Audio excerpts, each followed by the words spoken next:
সরকার গঠনের দাবি মমতা বন্দ্যোপাধ্যায়। 26-এ 226 পারের দাবি তৃণমূল নেত্রীর। নমস্কার, আমি বাংলার মামাটি মানুষকে অনেক আমার প্রণাম, সালাম, জোহার এবং জয় জিনেন্দ্র।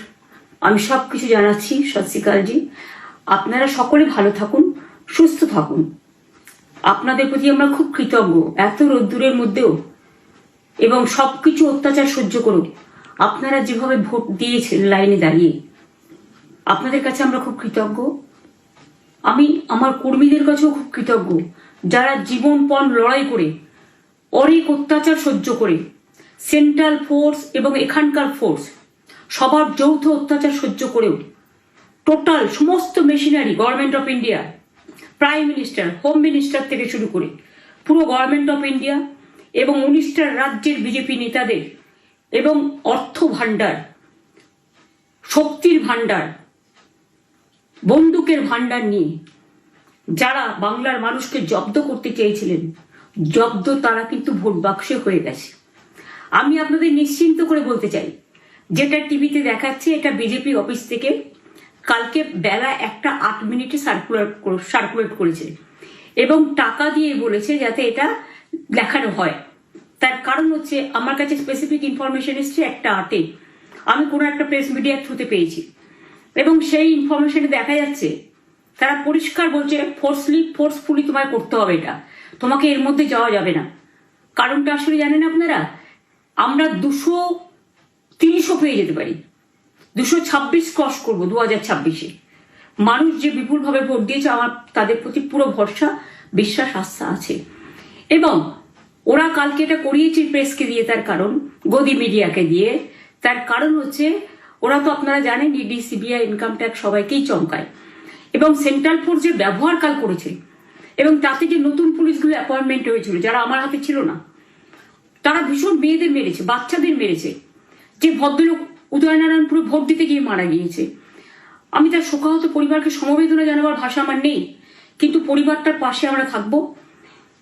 এবং যে তৃণমূল কংগ্রেস কর্মীরা এমনকি সাংবাদিকদেরও মেরেছে, আমি যেখানে ছিলাম ভবানীপুরে চক্রবেড়িয়ায়, আমি বাচ্চাদেরও মেরেছে, মহিলাদেরও মেরেছে, একতরফা মেরেছেন। যাদের তৃণমূল কংগ্রেসরা জীবন দিয়ে লড়াই করেছেন, মার খেয়েছেন, তবুও তারা এলাকা ছেড়ে যাননি। অনেককে ইচ্ছে করে অ্যারেস্টও করা হয়েছে যাতে তারা এজেন্ট হিসেবে কাজ করতে না পারে। বিশেষ করে ভাটপাড়া, জগদ্দল, নোয়াপাড়া, এরকম অনেকগুলো জায়গা আছে। এমনকি আমাদের এখানেও ভবানীপুরে সারা রাত ধরে রেড হয়েছে। আমি সারা রাত 2 দিন ধরে দুরাত ঘুমাইনি। তাই আপনাদের কাছে বলবো, ওটা বিজেপির চক্রান্ত এবং বিজেপি এত করেও মানুষের অধিকার থেকে মানুষকে বঞ্চিত করতে পারল না এবং তাই বিজেপি শেষ খেলাটা খেলেছে প্রেসকে দিয়ে, যাতে উল্টোপাল্টা বলে আমাদের মনোবলটা, কর্মীদের ভেঙে যায়, মানুষের মনোবল ভেঙে যায়। শেয়ার বাজারে ধস নামবে আসল সত্যিটা বেরোলে। সেই জন্য শেয়ার মার্কেটকে সান্ত্বনা দিতে গিয়ে, এটা আমার কাছে স্পেসিফিক খবর আছে, এইটা করেছে।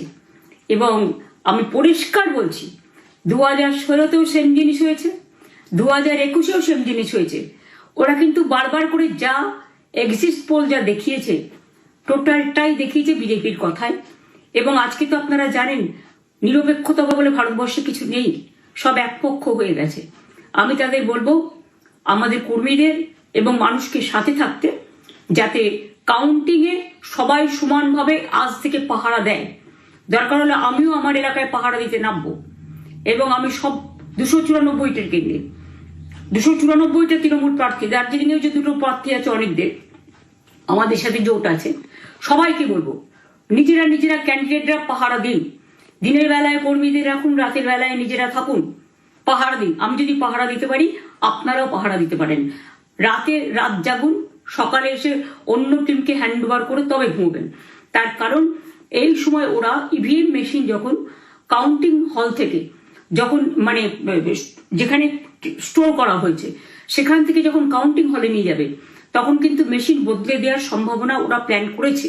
সুতরাং নজর রাখতে হবে যাতে কোনো রকম নেগলিজেন্স না হয়, অবহেলা করবেন না। আর কাউন্টিং এমনভাবে করবেন, এমন যোগ্য লোককে দেবেন লাস্ট অব্দি। আমি যতক্ষণ প্রেস কনফারেন্স করে না বলবো ততক্ষণ কেউ কাউন্টিং টেবিল ছাড়বেন না। এবং মনে রাখবেন যে টেবিলে যেটা কাউন্ট হয় তারপরে ওরা কম্পিউটারে আপলোড করার সময় সেটাকে চেঞ্জ করে দেয়, মানে আমাদেরটা দিয়ে দেয় বিজেপিকে, বিজেপিটা দিয়ে দেয় আমাদের। সেদিকেও নজর দিন, সতর্ক থাকুন। এবং আমি নিজেও কাউন্টিং হলে হানা দেবো, কারণ আমি অ্যাজ এ ক্যান্ডিডেট যেতেই পারি, সেরকম সব ক্যান্ডিডেট বসে থাকবেন। যখন দেখবেন আপনাকে ওয়াশরুমে যেতে হবে বা আপনাকে খাবার খেতে যেতে হবে, একদম স্ট্রেট মনে রাখবেন, একজনকে বসিয়ে বিশ্বস্ত, যাতে যাকে কেউ টাকা দিয়ে কিনতে না পারে, তবেই যাবেন, তাছাড়া যাবেন না, তাও 2 মিনিটের জন্য। এত কষ্ট করেছেন, এইটুকু কষ্ট কিন্তু করতে হবে বাংলা মায়ের জন্য, বাংলার মানুষকে বাঁচানোর জন্য, বাংলার মানুষের অধিকার রক্ষার জন্য।